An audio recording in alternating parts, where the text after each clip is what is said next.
that they make good decisions and help us make good decisions here today for our city. In your name we pray. Amen. Amen. Say the pledge, please. I pledge allegiance to the flag of the United States of America and to the republic for which it stands, one nation under God, indivisible, with liberty and justice for all. Thanks, Eddie. Everybody should have received their packet via regular delivery or email several days ago. Contained in that were the minutes from the February meeting. At this time, we'll entertain any corrections or changes. Mitzi did tell me she found one typo that's been corrected in there. But if there anything other than that one typo, if there are any other corrections or changes, we'll entertain those now. If none, motion for approval. I'll make that motion. Second. All right, the two Eddies. Got a first and a second. Any other discussion? All in favor say aye. Aye. Opposed? Minutes are approved. Thank you, Mitzi. Well, move now to new business. First item is Gary Arbitt's going to introduce us to his new Assistant Facility Operations Coordinator. Gary, welcome. It's my pleasure to be here. It's my honor today to introduce you to a new employee. Her name is Sarah Skinner. She's a native of Lexington, Kentucky, a 2003 graduate of Murray State University, and has been working currently in the recreation field for over 13 years, with the last 10 years being at the City of Fort Myers, Florida, Parks and Recreation, and she has much experience in programming and facility operation. Really not sure why she wanted to move here from Florida in February, but we do welcome her. All right. Gary told you got to make a 10-minute speech, right? Yeah. I just want to say I'm excited to be here, and I'm just thankful for this opportunity to extend my recreation career and to be a part of this job in this facility. All right. Welcome, Sarah. Glad to have you. Thank you. Sarah, Gary, I will say that I came out to your facility last week and toured it and kind of checked on the progress as to how it was coming along, and it's as beautiful as it was the day it opened up, but it's really exciting to see it filled up with people now. So congratulations on getting it booked up and having a crowd out there. Thank you so much, and I hope in 5 years it still looks that way. All right. Welcome. Thank you. Next item under new business, Rachel Singer is going to tell us about a International Migratory Bird Day program. Rachel, welcome. Hi, thank you. I'd just like to get your consideration for a new program that we would like to offer this spring. It's International Migratory Bird Day. This is obviously a program that goes on internationally, so different communities across the world can choose to participate in it, and this year we would like to do the same. We'd like to have it along the Greenway, and we would offer activity stations, informational stations, get together with some of our nonprofit environmental leaders in Murfreesboro to offer their expertise as well. Also have some bird hikes for the day, some photography opportunities. I think it'll be a really great day. In conjunction with this, we'd also like to offer the Migratory Rally, where participants would migrate down the Greenway, and they're encouraged to dress up as birds, wear bird masks, and it's just going to promote an awareness of the perils and the dangers that birds face when they have to make this journey, and then also what the community can do to help them out. So the date is May 14th. It'll be offered from 7 until noon. And the fee is free. We would like to ask for a donation for the Migratory Bird Rally to be made to Walden's Puddle Rehabilitation Center, and that would be items on their wish list, which would be include towels and blankets, dog food, cat food, stuff like that. Okay, great. Any questions for Rachel regarding this program? If there are none, we need a motion for approval as presented. Move approval. Thank you, Gloria. Second. I have a motion and a second. Any other discussion? All in favor say aye. Aye. Opposed? It is approved. Rachel, you're still up. Tell us about the homeschool in the wilderness. I am seeking for your approval for an increased fee in our Homeschool in the Wilderness program. This is a program that we began in 2004. It is very popular for all these years, still has the same popularity as when we started it, if not more so. It pulls in people from the homeschool community from Rutherford County as well as our surrounding counties. The way we have it set up is it's an 8-month supplemental science curriculum where they will come to us once a month. They meet with us for 3 hours, and we do all sorts of fun stuff based on the topic for that month. It includes experiments, labs, hands-on activities, interpretive hikes. So it's a really great program, and we've only had one fee increase since 2007. And just when I compared it with other homeschool programs and curriculums that are out there, we are really undercharging for this as far as our staff hours and the supplies needed for this intense program. When you break down the math, if we can bring it up to the $75 for the 8-month program, which is what I'm asking for, it's more in line with our $3 an hour, which is what we charge for most of our programs at the Wilderness Station. So it would kind of bring that in line. So what I'm asking for is it would go from $50 to $75, and that is for the 8-month curriculum. And then also with this to offer a $10 sibling discount. Okay. Any questions of Rachel regarding this change? How many participants do you have, Rachel? We have 2 sections for 2 different age groups, and both sections are open to 20 kids. Any other questions? Rachel, is the sibling discount on the price we're looking at proposing or the current price? We don't have a sibling discount right now, so it would be on the proposed one. Okay. Any other questions? All in favor say aye. Sorry, got to do a motion, don't we? Got ahead of myself. We need a motion for approval of the increase. So moved. Thank you, Eddie. I'll second. Second. Any discussion? All in favor say aye. Aye. Opposed? It is approved. Rachel, thank you. Thank you. Heather Mulligan's with us today and is going to talk to us about a Bike Basics with MOAB program. Heather, welcome. Hi, good afternoon. I'm here seeking approval for a new program that will take place on the Greenway, and it's going to be kind of a kickoff to the summer. We have a lot of citizens in Murfreesboro who use our Greenway and roads as transportation and just for fun activities by riding their bike. So this program will take place on a Saturday. It is May 7th. It will be a free program to all ages. The participants will bring their own bicycle and their own helmet, and we will have the experts from MOAB Bike Shop come and give kind of a tutorial on basic maintenance, how to ride the greenways and roads here in Murfreesboro safely, as well as some bike etiquette. So I'm available for questions. All right. Thanks, Heather. Any questions of Heather regarding this program? If there are none, we need a motion for approval as presented. Move approval, please. Is there a second? I second it. All right, Ricky, thanks. Any other discussion? We have a motion and a second. All in favor say aye. Aye. Opposed? It is approved. Thank you Thanks very for being much. with us, Heather. Thank you. Jennifer Moody's with us today. Jennifer, welcome. She's going to tell us about this public art agreement.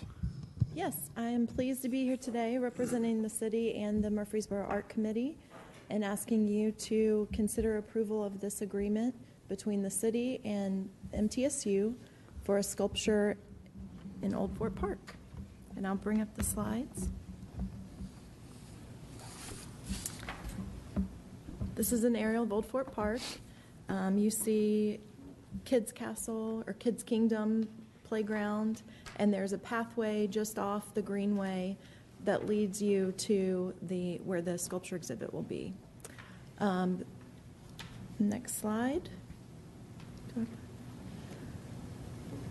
This art piece, it's a metal sculpture, and it was designed by an MTSU student in collaboration with art professor Michael Baggerly, and has been inspired by community unity.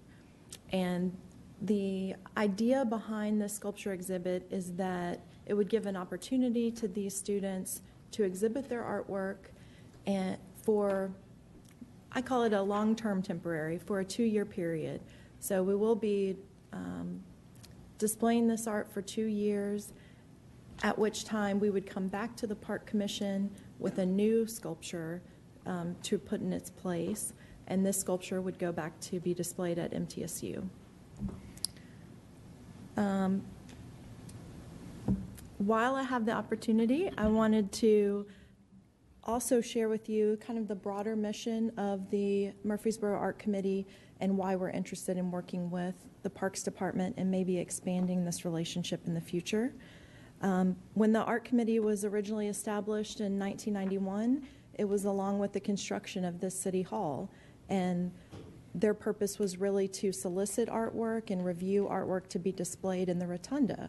But over the years, that mission has expanded, and now they are here to support and play an advisory role in soliciting artwork on other city properties.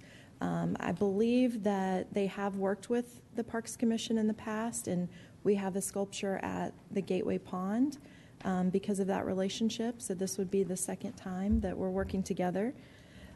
We've also worked with city schools, with county schools, and with MTSU on student art competitions in the past, and really look forward to continuing to support the arts. We feel this is an important part of our economic development strategy. It is a way that we promote tourism to our community, so it's not just quality of life, but we know that by supporting the local arts industry, we really create a more attractive community that will result in not only increased revenue for the government as we encourage tourism, but for our local businesses, for those artists, for our hotels, et cetera. And then particularly, I wanted to use this opportunity to just say why we feel that public art is so important.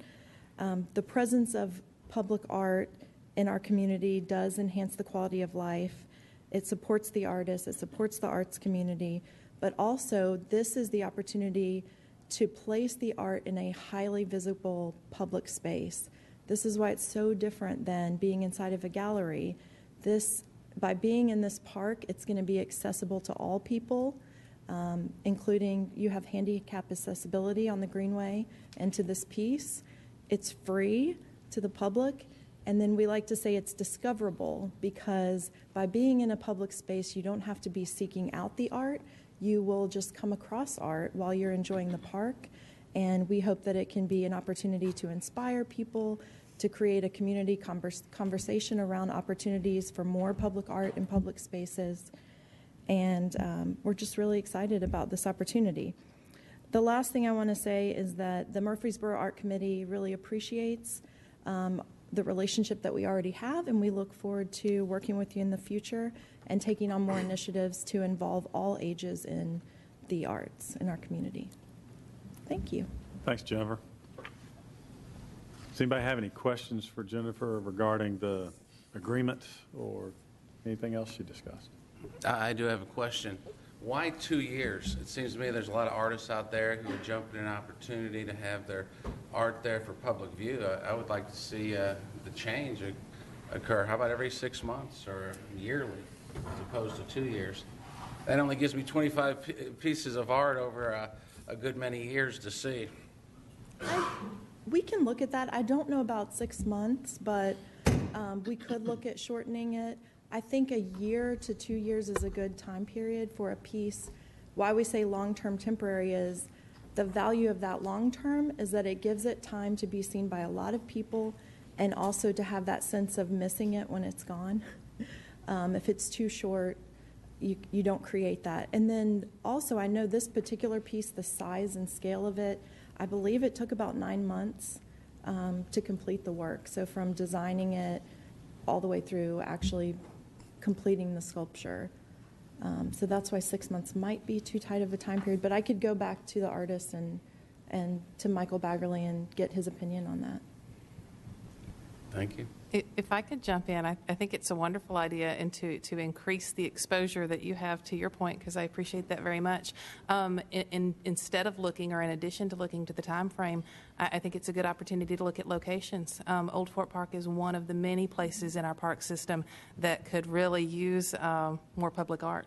So maybe we can increase that number of lifetime exposure by looking at location as well. And I know that's one of the things that we've talked about when we sit down and talk with the Art League and talked about public art in parks and different places within the city. You go to other cities, you go around, you just see public art everywhere, especially in the park areas.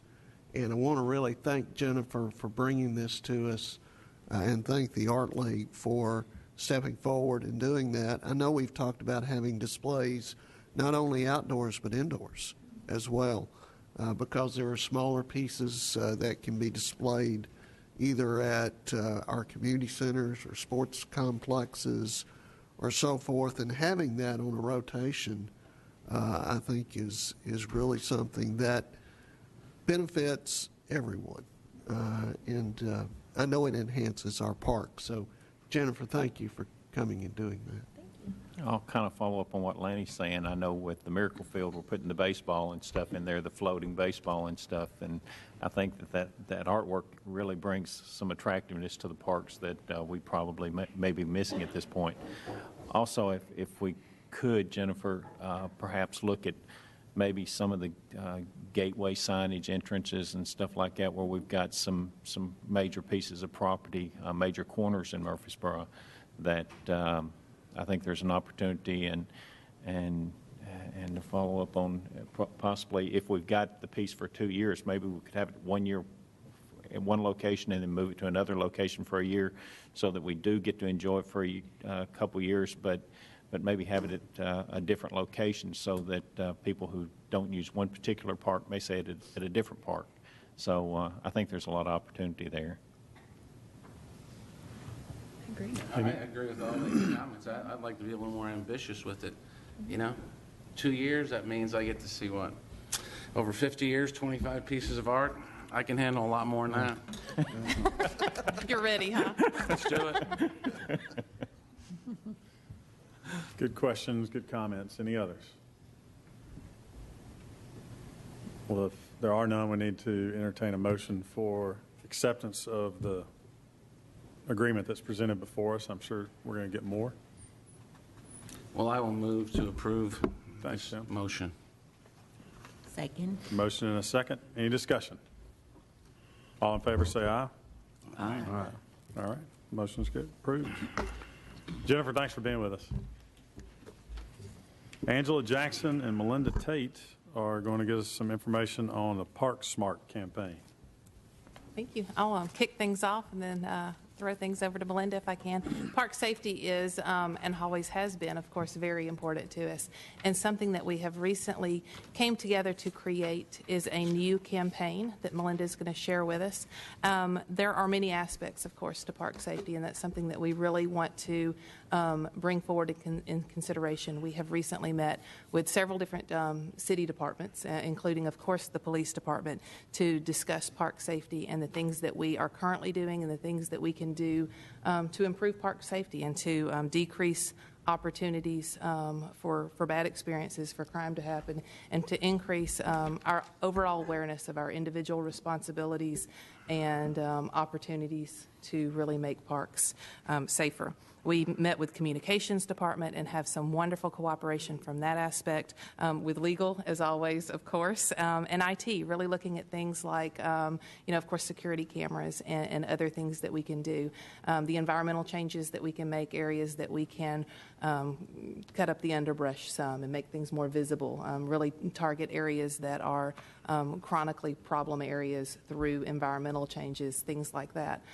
But for a public standpoint, and really looking at our public safety awareness campaign is something that we have recently kicked off and embraced, and I'm really proud of where it's going. I want Melinda to share with you a little bit more about that, but I wanted to kind of kick things off by saying her role in this has been fantastic, as has several others. And the campaign already, we released it just yesterday, has national attention. It was highlighted on our National Recreation and Parks Association website. Is picking up in support of the initiative. So we're really proud of it already, and it's only just begun. Melinda, welcome. Well, as Angela said, yesterday we launched the public awareness portion of this campaign. And our focus right now not only is park safety, but we are uber focusing on trailhead and parking lot safety, because that's where it all starts. And we are reminding the public to leave their valuables at home, or if they can't do that, hide them really well, preferably before you even get there. Hide them in your vehicle, lock your cars, and of course take your key with you. Other reminders that we will be getting out will be publicizing the Greenway hours more prominently, and also the police non-emergency number, which if you want to go ahead and put it in your phone right now so you'll have it, it's 615-893-1311. And we're encouraging people to, if they see anything suspicious or unusual, to give that number a call. The Park Smart campaign will include promotional posters, which these were paid for by Friends of the Greenway, and they'll go in all of the kiosks and our facilities. We've got some other things planned, having booths at different community events in conjunction with the police department, and we'll be handing out different things, hopefully reminders like little key tags, so that people will just keep that Park Smart reminder in their head whenever they do park their car. And we did receive about $2,500 in donations specifically for this campaign that will pay for these types of things. And we Channel 3, the staff here at the city, has come up with a video that launched yesterday, and it's already had over 1,000 views, I believe, and I think we're going to see that right now. This is Jimmy. He loves his new phone. He takes it everywhere he goes, except when he walks on the Greenway. Oh no! Jimmy didn't lock his car doors. That could be trouble because someone could easily steal his phone. Hey Jimmy, remember to be park smart. Be sure to hide your valuables and definitely lock your car doors when you visit our parks and trailheads. Who can be park smart? You! Park smart. We know it's corny. But we know that people will remember corny things like this, and they'll share it on social media, which it's been shared a lot since yesterday. People will remember it, and hopefully they'll remember that Park Smart every time they pull into a parking lot, and that's our intention. Does anybody have any questions? That's great. Mention the mugs. Oh, and everyone, keep your tumblers in your car so that you will be reminded to park smart whenever you park your car. That's great. Any questions for Melinda or Angela regarding the program? Thanks for the info. Thank you. Appreciate it. Angela, you're still up. Project Diabetes. Okay, great. We have the opportunity to partner with MTSU and the Center for Health and Human Services for a new wellness fitness program that targets tweens.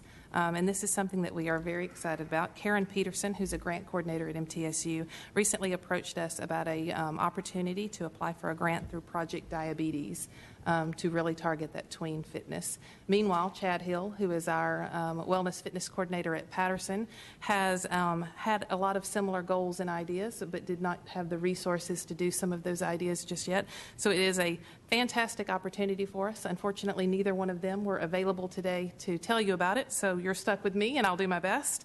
The grant itself is potentially for $150,000. It's a 100% grant with no match, which are, of course, our favorite kind of grants. grants. The funding will provide MTSU with administrative and research and evaluation opportunities, and then it will provide our department with equipment, staff training, supplies, and other costs. The area where we're in now, as far as the timing of the grant application, is kind of a unique one. Ms. Peterson has sent a letter of intent. Basically, there is a pre-qualifier in order to apply for the grant. We won't know if we achieve that step until later on, but before we meet again, we will need a letter of commitment.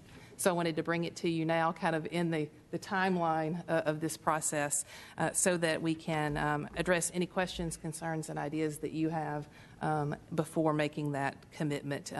It is a 3-year program and something that we're truly excited about. I think that we all know that tweens, kind of that preteen, early teenager, is a really crucial age for us to target from a wellness fitness standpoint, as they're deciding whether or not they're an athlete, in little air quotes, right, and what that means, wellness fitness, and honestly, as a part of this grant, preventing obesity and diabetes, that type 2 diabetes piece, is absolutely crucial, and we need a lot of different outreach and different opportunities and things that we can do. So what the program itself will do, potentially, is to really go after those children ages 9 to 14 and have a 3-part strategy. It's first, curriculum development, second, a new fitness program and equipment purchasing to support that program, as well as an interactive nutrition education. It will include first a resistance training pilot where we'll purchase that age-appropriate equipment and offer 2 12-week strength training courses, each course meeting twice a week, with quarterly focus groups to explore future fitness classes and recruitment techniques. In year 3 is when we would offer those programs that had been selected through those suggestions. There'll also be hands-on cooking classes using simple, nutritious recipes that use inexpensive seasonal or frozen ingredients with a low glycemic index.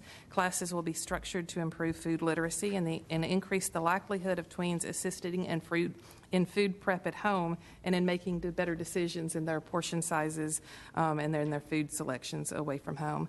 MTSU, of course, would administrate, perform the overall project evaluation, do pre- and post-testing inventories, and oversee intervention, physiological screenings, and things of that nature. The multifaceted approach should address the development of the foundation for lifelong physical activity and wise food behaviors to reduce obesity rates and diabetes risk factors in today's children, tomorrow's adolescents, and adults. I think the initiative itself is absolutely in line with our mission and purpose and the things that we are trying to do, and having the resources and equipment and support of MTSU in that partnership is sure to set it up for success. Happy to answer any questions that I can regarding this, and would like to ask for your support in committing to that partnership should we be selected to move further. How many children over the course of 3 years, Angela, do you project impacting? I know you have that. Is lots a good answer? Yeah. You bet. Let's see. The targets that have been identified. For the resistance training is 16 preteens per course, 128 totals, basically setting it up with multiple opportunities in different age divisions through that. For the nutrition piece, the target goals would be 50 classes with 15 participants per class for a total of 750 in that piece, and that would be a weekly class once a month to offer a larger kind of buffet style to allow visitors to sample treats and take taste-tested recipes home, which is a terrible responsibility for anybody dropping by, right? Yeah. Thank you. It sounds like that you have a comprehensive approach. I really appreciate that. You bet. Thank you. Thanks. Any other questions? If there are none, we need a motion for approval as presented. So moved.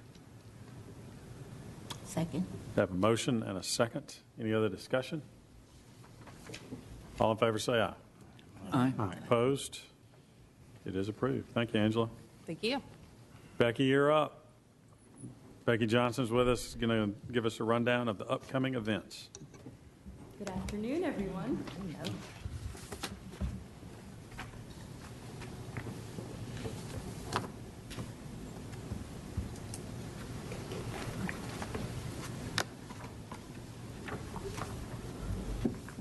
be one more second here. Okay. First up, and starting this weekend, actually tomorrow, we have Cinderella Kids. And that this play has 107 young actors and actresses in it, all, I believe, under the age of 12. And it is almost sold out. I believe there are tickets available for Saturday night at 7. It starts tomorrow, so Thursday there's a show at 7, Friday night at 7, Saturday at 2 p.m. and 7, and Sunday at 2. Usually our productions have 3 shows. This time we have 5 shows, and 4 of the 5 are sold out beforehand. So we are quite proud of that. But if anybody wants to snag the last couple tickets for Saturday night, they just need to call for reservations, 615-642-3148. Becky, before you leave that, I know you told me a story about the little pumpkins. Could you share that with the commission? I thought that was so... With Coach Ty, we have, the pumpkins is our youngest. They're mostly 3-year-olds, so they're these teeny tiny little kids all dressed up in big orange pumpkins. And one of the dads goes by Coach Ty, and he's this big, tall guy, and the little kids are... The one went up to him, and she goes, "I want my mommy," and he just bends in half, and he goes, "She'll be here soon. Why don't you go color?" And she turns around and goes, "Where's crayons?" And off she went. These little pumpkins are all in order, and he keeps them in line and gets them on stage and gets them off, and it's quite amusing to watch. It takes a village, really, to get this production off the ground. We have a lot of parent volunteers. All right. And then we have Storybook Cooking. This is a new program that we want people to be aware that is going to start Friday, March 11th. And that will be at SportsCom. It's for toddlers ages 3 to 5. It will be from 11:15 a.m. to 12 noon, and it is $3 to participate. And each week they'll read a short, age-appropriate book, and then they'll have a no-bake cooking craft associated with the story. Also coming up for St. Patrick's Day, we have the St. Patrick's Day Getaway. That will be Friday, March 11th from 6 to 9 p.m. For ages 7 to 13, it is at Patterson Park Indoor Pool. If you pre-register, it's only $5. If you wait till the day of, it is $7. And you can just contact the pool at Patterson to be pre-registered. Another program at Patterson Park Indoor Pool is our underwater egg hunt. We've been having this for quite a few years. I'm not even sure how long. But they put eggs out in the pool, and the kids get to collect their Easter eggs in their bathing suits with their baskets and try to pick them up off the floor or floating on the water. And that'll be Saturday, March 19th. It's for ages 2 to 9. Registration starts at 8, and then the jump will be at 8:30, and then they can have free swim from 9 to 10. And there will be an egg exchange booth where they can get a little goodie bag after they've collected their eggs. Then on Saturday, March 26th, we have our semi-annual yard sale at Cannonsburg Village. It will be from 7 a.m. to 12 noon, and there will be a large amount of people there with booths set up for yard sale. So it really is a very large community yard sale. But we are also encouraging anybody who wants to have a booth. You must contact Cannonsburg before March 23rd, and it is $10 for a 10 by 10 booth space if you want to set up at the yard sale. Then on Saturday, March 26th as well, is our citywide Easter egg hunt. This is definitely one of our most popular special events that we have each year. That is out at Richard Siegel Park. It starts at 1 p.m. It is free. It is for all ages. We do have age-appropriate hunts, so you don't have to worry about big kids trampling little kids. They do them by age groups, and our athletics division just puts eggs out all over the fields. One group goes, we collect eggs, they put more eggs out, so they run several different age divisions and several times, so kids have more than one opportunity to collect eggs. They exchange those eggs for tickets. They can also play some carnival games for tickets, and then when they're ready, they turn in those tickets for prizes. So that, once again, is Saturday, March 26th, 1 p.m. at Richard Siegel Park. Coming up during spring break for Rutherford County Schools and Murfreesboro City Schools, we have an opportunity for those who are interested in softball for the Sports Performance Training Camp. That will run Monday through Thursday, March 28th through 31st. It's for ages 10 to 7. It will be at McKnight Park, and it's a $50 plus $10 activity fee to participate in the Sports Performance Training Camp.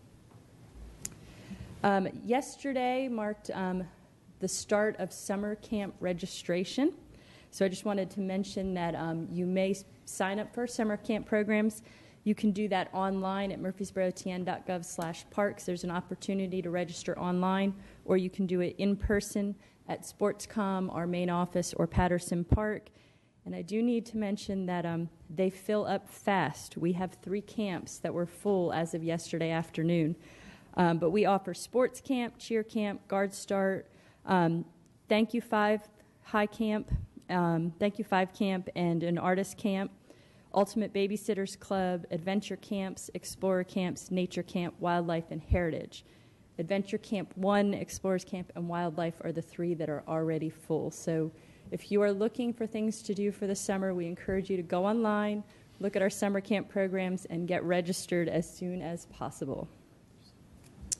And as always, for information on all of our programs and events, you can go to murfreesborotn.gov/parks, download the Rec Connection, or you can pick up a copy at any of our facilities, or you can like one or all of our Facebook pages. All right. All right. Lots going on in March, as always. Thanks, Becky. Appreciate you being here. That concludes new business. Is there any other business to come before the commission? Being none, we stand adjourned. Thank you.